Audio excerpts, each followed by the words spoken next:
Hello everyone. तो कैसे हैं आप लोग।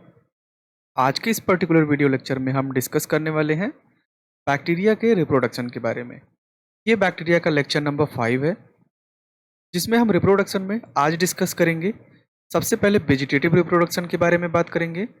उसमें हम लोग डिफरेंट टाइप के वेजिटेटिव रिप्रोडक्शन की बात करने वाले हैं, जैसे binary fission, fragmentation and budding. Then हम बात करेंगे एसेक्सुअल रिप्रोडक्शन की, जिसमें हम देखेंगे एंडोस्पोर के बारे में, कोनिडिया के बारे में और सिस्ट के बारे में। तो ये रहा मेरे बारे में एक छोटा सा इंट्रोडक्शन, ये मेरी प्रोफाइल रही। तो चलिए मूव करते हैं लेक्चर की तरफ और डिस्कस करते हैं बैक्टीरिया के रिप्रोडक्शन के बारे में। तो रिप्रोडक्शन इन बैक्टीरिया की अगर हम बात करें तो the bacteria are haploid in nature and commonly reproduce by two method. तो जनरली अगर देखा जाए तो बैक्टीरिया जो होते हैं उनका नेचर कैसा होता है, हैप्लॉयड होता है। हैप्लॉयड कहने का मतलब ये है कि वो एन इन नंबर में होते हैं। और इनके रिप्रोडक्शन की बात की जाए तो मेनली जो होता है वो दो ही मेथड से ये रिप्रोड्यूस करते हैं। एक जो मेजर मेथड होता है वो होता है एसेक्सुअल रिप्रोडक्शन, जिसको हम कह सकते हैं कि ये जेनेटिकली रिमेन सेम रहता है, यानी कि इसका जो कंटेंट रहता है, जेनेटिक कंटेंट रहता है, वो इसमें चेंज नहीं होता है एसेक्सुअल रिप्रोडक्शन में। जबकि दूसरे मेथड की बात अगर हम करें तो नॉर्मल वे में अगर देखा जाए तो एक होता है एसेक्सुअल रिप्रोडक्शन, एक होता है सेक्सुअल रिप्रोडक्शन, किसी भी इंडिविजुअल की अगर बात की जाए तो। लेकिन अगर हम बात बैक्टीरिया की कर रहे हैं तो उसमें ये सेक्सुअल रिप्रोडक्शन वाला टर्म जो होता है ये एब्सेंट होता है।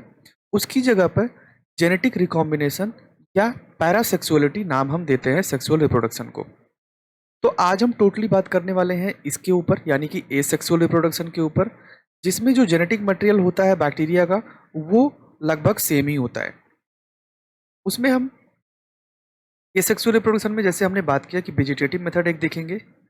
वेजिटेटिव मेथड में हम बडिंग, फ्रेगमेंटेशन, बाइनरी फिशन और सिस्ट के बारे में देखेंगे। देन एक होता है स्पोरुलेशन मेथड।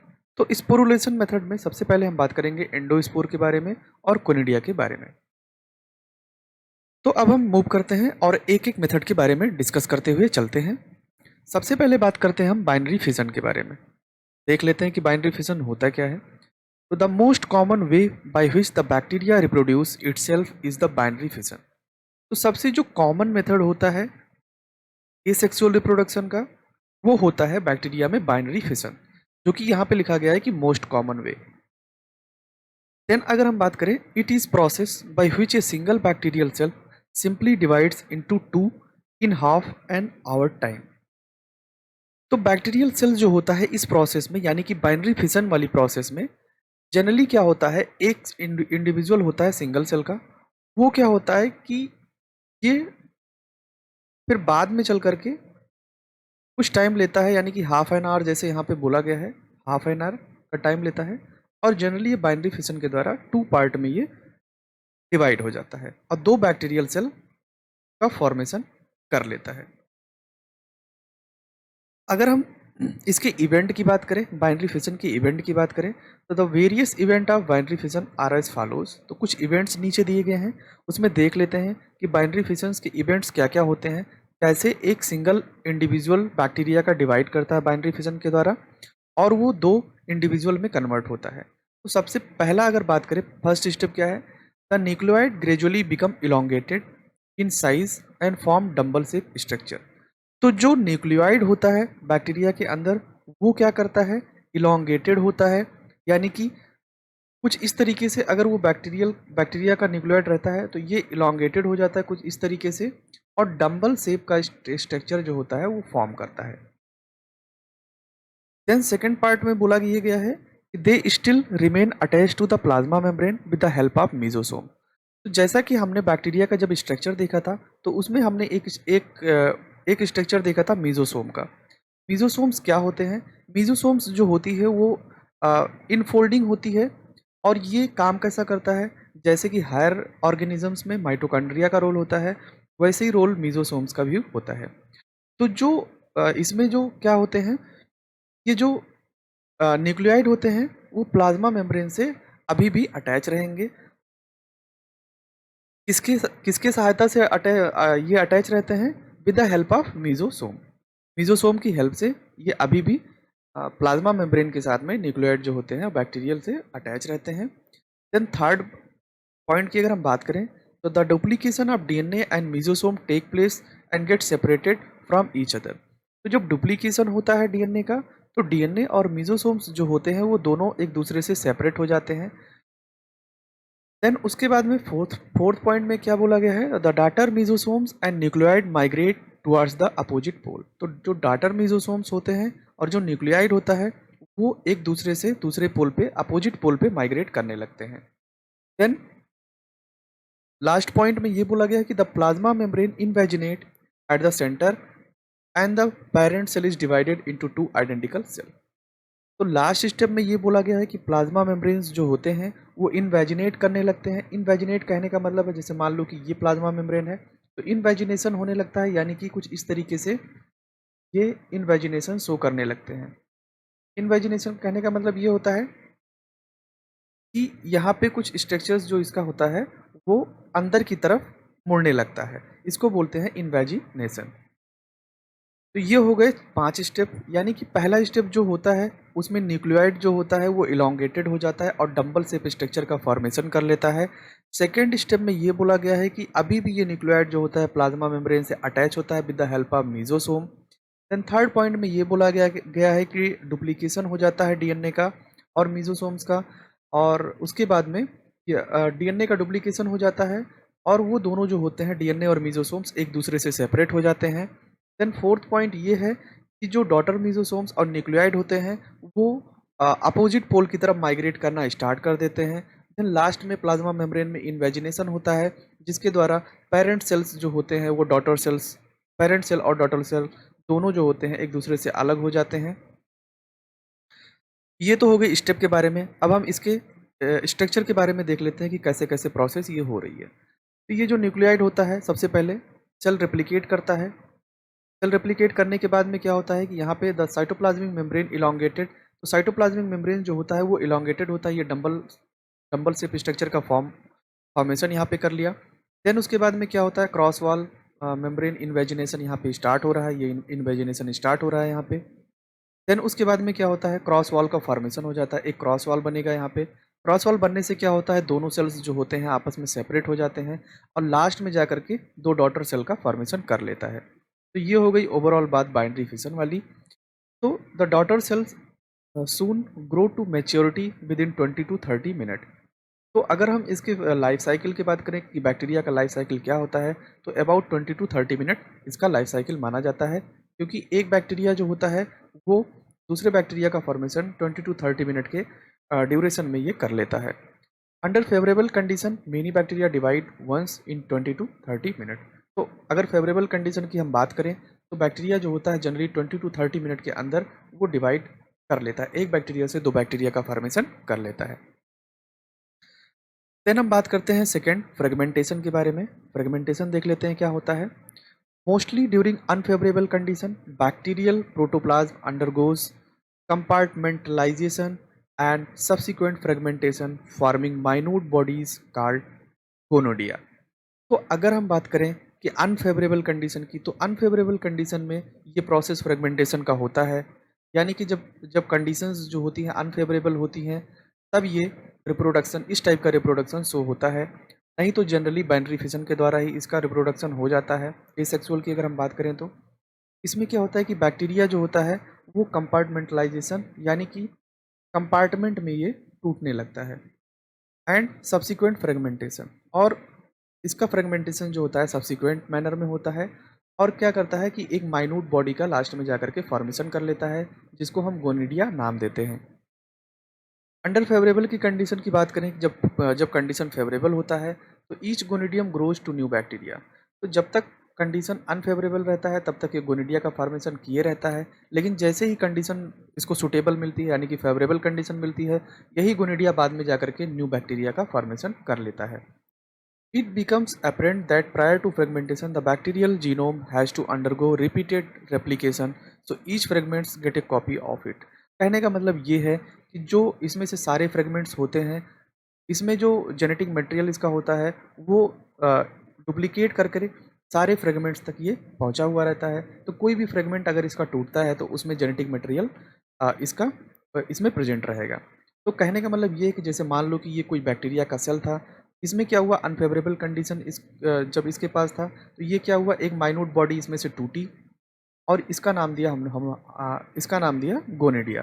देन जब कंडीशन फेवरेबल मिली तो ये गोनेडिया जो होता है वो ग्रो करता है और कुछ इस तरीके से स्ट्रक्चर यानी कि पेरेंट जैसा स्ट्रक्चर का फॉर्मेशन कर लेता है, यानी कि न्यू बैक्टीरिया का फॉर्मेशन कर लेता है। और लास्ट में जा करके दो सेल्स यहाँ पे दिखाई दे गए हैं आपको, यानी कि एक पेरेंट वाला और एक ये डॉटर वाला।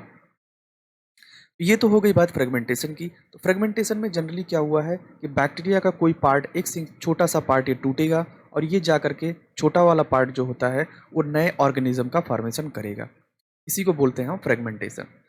देन अगर हम बडिंग की बात करें कि बडिंग क्या हो रहा है, बडिंग में क्या होता है, इन दिस केस ये small protuberance called bud develops and one end of the cell.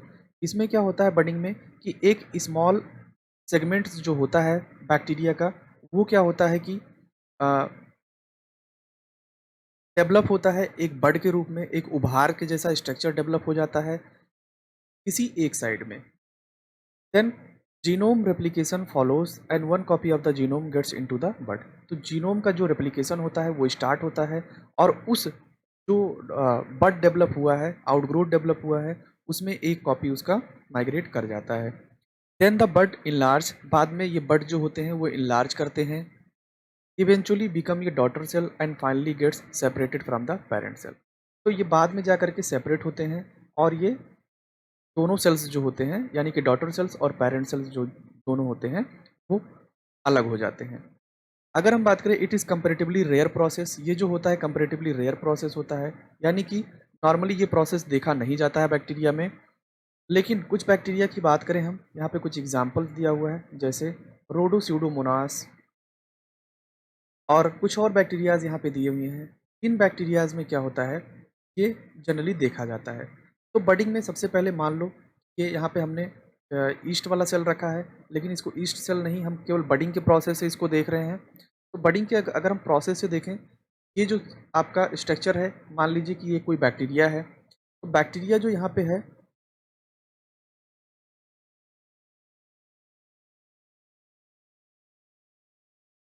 Bacteria का सेल यहाँ पे अगर हम देख लेते हैं कि ये बैक्टीरिया का सेल है, तो इसमें जो होता है ये पेरेंट सेल है।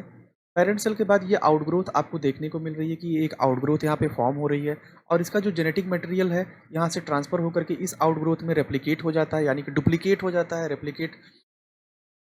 देन उसके बाद में क्या होता है कि यहाँ पे कुछ जो ये आउटग्रोथ होती है वो इवेंचुअली सेपरेट होना स्टार्ट होती है और बाद में जा करके अलग एक डॉटर सेल का फॉर्मेशन कर लेती है। इस तरीके से ये हो गई बडिंग की प्रोसेस। तो हम लोगों ने अब तक 3 प्रोसेस देख चुके हैं हम लोग। एक देखा हम लोगों ने बाइनरी फिशन की प्रोसेस, देन हमने देखा फ्रेगमेंटेशन और इस बार हमने डिस्कस किया बडिंग के बारे में। देन हम एक और देख लेते हैं जिसको बोलते हैं सिस्ट। अब सिस्ट क्या होता है, genus azotobacter produce distinctive resting cells known as cyst. तो कुछ जो बैक्टीरियाज, स्पेशल बैक्टीरियाज होते हैं, जैसे एजिटोबैक्टर की अगर हम बात कर लिए तो उसमें कुछ सेल्स का फॉर्मेशन हो जाता है जिसको हम रेस्टिंग सेल्स का फॉर्मेशन हो जाता है जिसको हम बोलते हैं cyst. The cyst are formed by the deposition of additional layer around the existing cell wall. तो ये जो सिस्ट होते हैं वो क्या होता है कि जो सेल वॉल होती है उसके ऊपर एक एडिशनल लेयर का फॉर्मेशन हो जाता है, या डिपोजिशन हो जाता है या फॉर्मेशन हो जाता है, उसी को हम बोलते हैं सिस्ट।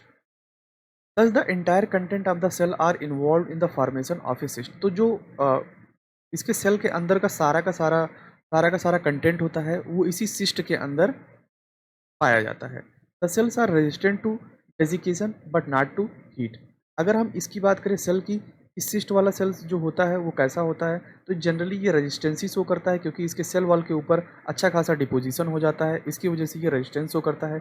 लेकिन अगर इसको हम हीट देते हैं तो ये बाद में जा कर के ये ये रेजिस्टेंसी जो होती है वो ख़त्म भी हो सकती है। तो ये तो हो गई ओवरऑल बात इसकी। अब एक और स्ट्रक्चर हम देख लेते हैं जिसका नाम है endospore.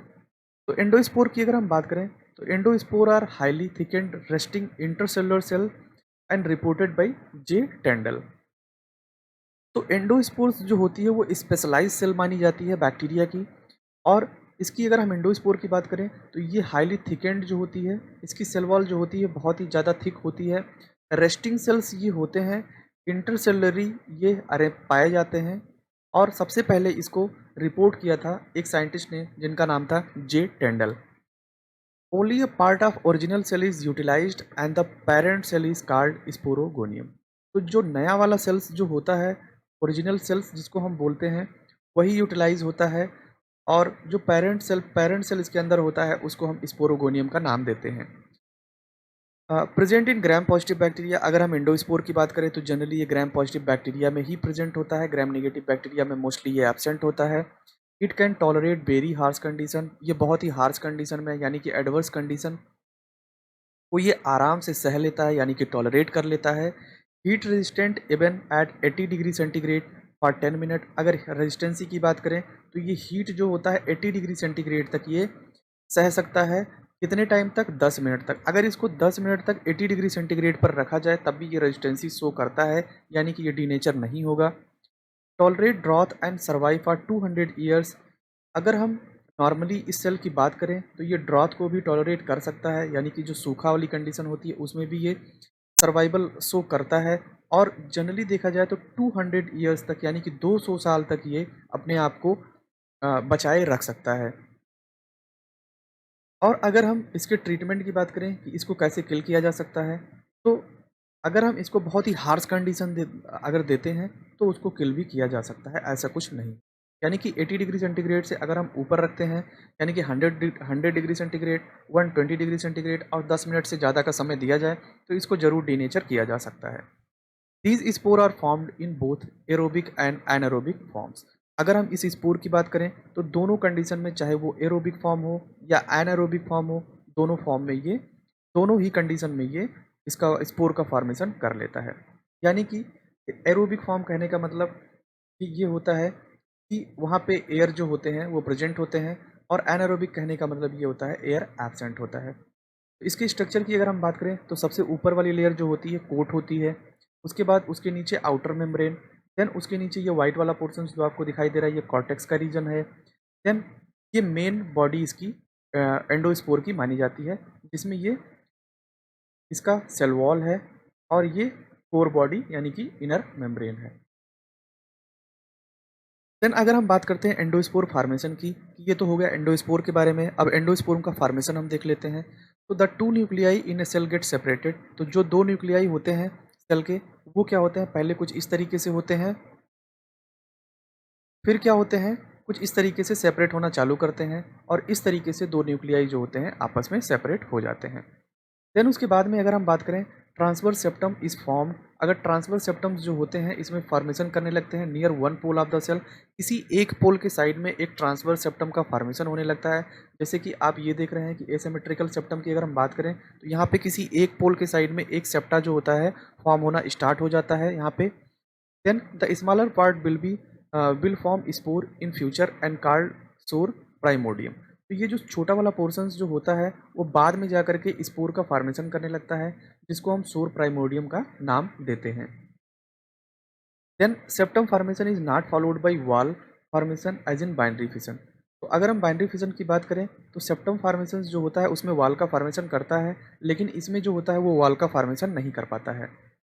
Then the primordium gradually increases in size and produce a thick wall and now called endospore। तो बाद में जा करके यही जो होता है, ये वाला जो स्ट्रक्चर है, छोटा वाला स्ट्रक्चर, ये बाद में जा करके क्या क्या करता है, डेवलप होता है, और ये डेवलप होते होते यहाँ पे एक नए मेंबर का फॉर्मेशन कर लेता है, जिसी को हम बोलते हैं endo. The mother cell is called sporogonium and remains alive only for a short period. तो जब ये एंडोस्पोर का फॉर्मेशन कर लेता है तो जो ये मदर सेल होती है ये कुछ ही टाइम के लिए यहाँ पे सर्वाइवल करती है, उसके बाद में इसकी डेथ हो जाती है, only a short period time. The process takes 18 to 20 hours. इस प्रोसेस को होने में कम से कम 18 से 20 घंटे यानी कि 18 टू 20 आवर्स का समय लगता है। And is liberated due to autolysis of the sporogonium. और इसका लिबरेशन कैसे होता है, एक प्रोसेस होती है जिसका नाम है ऑटोलिसिस, यानी कि खुद ही ये टूटना स्टार्ट होती है, अपने आप ही इसका इसका जो होता है वो डिग्रेडेशन स्टार्ट होता है, और ये बाद में जाकर के एक नए एंडोस्पोर का फॉर्मेशन कर लेती है। यानी कि कहने का मतलब ये है कि पहले जो एक सिंगल सेल था, सिंगल सेल से क्या होता है ये जो दोनों होते हैं ट्रांसवर्स सेप्टम, दो सेल्स सेपरेट होते हैं, सेपरेट होने के बाद में ये ट्रांसवर्स सेप्टम का फॉर्मेशन करने लगता है। देन यही ट्रांसवर्स सेप्टम्स जो होता है बाइनरी फिशंस में एक तो सेल वॉल का फॉर्मेशन कर लेता है, लेकिन ये नहीं कर पाता है इसमें। बाद में यही जो होते हैं ये डेवलप होते होते एक नए एंडोस्पोर का फॉर्मेशन कर लेते हैं, और जो मदर सेल होता है वो कुछ टाइम के बाद में ये डिग्रेड हो जाता है। देन एंडोस्पोर के स्ट्रक्चर की अगर हम बात करें तो एंडोस्पोर जो होता है consist of central protoplast card core. एक कोर होता है एंडोस्पोर के स्ट्रक्चर में, DNA RNA ribosome enzyme etc. इसमें जो कोर में होता है वो डीएनए आरएनए राइबोसोम और एंजाइम ये सारे स्ट्रक्चर्स जो होते हैं इसके अंदर प्रेजेंट होते हैं।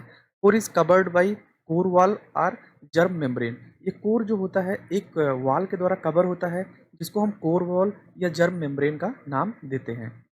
Outside the core is cortex. Core के आउटसाइड में ये कॉर्टेक्स वाला रीजन होता है। Is very large and occupied half of the spore volume. It mainly composed of calcium dipicolinic acid and peptidoglycan. तो ये कॉर्टेक्स जो बना होता है ये जो होता है आधे से ज़्यादा पोर्शंस को कवर कर लेता है कोर के। और ये जो जनरली बना होता है वो किससे बना होता है, कैल्शियम डिपिक्लोनिक एसिड और पेप्टाइडोग्लाइकान का से मिलकर के बना होता है। Cortex is followed by spore coat. Cortex जो होता है वो स्पोर कोट से ढका हुआ होता है। इनर एंड आउटर कोट, एक इनर कोट होता है और एक आउटर कोट होता है, दोनों कोट से ये कॉर्टेक्स जो होता है ढका हुआ होता है। And mostly composed of protein, और जनरली ये जो होता है प्रोटीन से मिलकर के बना होता है। It is comparatively thick and main protective agent. और यही जो होता है कॉर्टेक्स वाला जो होता है मेन प्रोटेक्टिव एजेंट का काम करता है। यानी कि प्रोटेक्शन की अगर बात करें तो कॉर्टेक्स वाला ही पोर्शन जो होता है ज़्यादा प्रोटेक्टिव होता है। Outermost layer is exosporium. Outermost layer जो होता है उसको हम एक्सोस्पोरियम का नाम देते हैं। And it is thin made up of polysaccharide protein and some lipid. और ये एक्सोस्पोरियम जो होता है वो पॉलीपेप्टाइड प्रोटीन और कुछ लिपिड से मिलकर के बना होता है।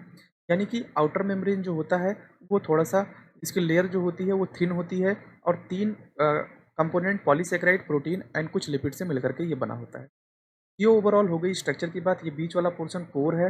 देन ये कॉर्टेक्स का अ, ये वाला पोर्शन जो है आपका ये कॉर्टेक्स वाला पोर्शन है। कोर जो होता है इनर मेम्ब्रेन से ढका होता है। देन इसी कॉर्टेक्स को जर्म सेल वॉल का भी नाम देते हैं। देन उसके बाद में इनर कोट आउटर कोट दो कोट होता है। देन उसके बाद में आउटर मेम्ब्रेन। तो ये हो गई ओवरऑल बात एंडोस्पोर के स्ट्रक्चर की।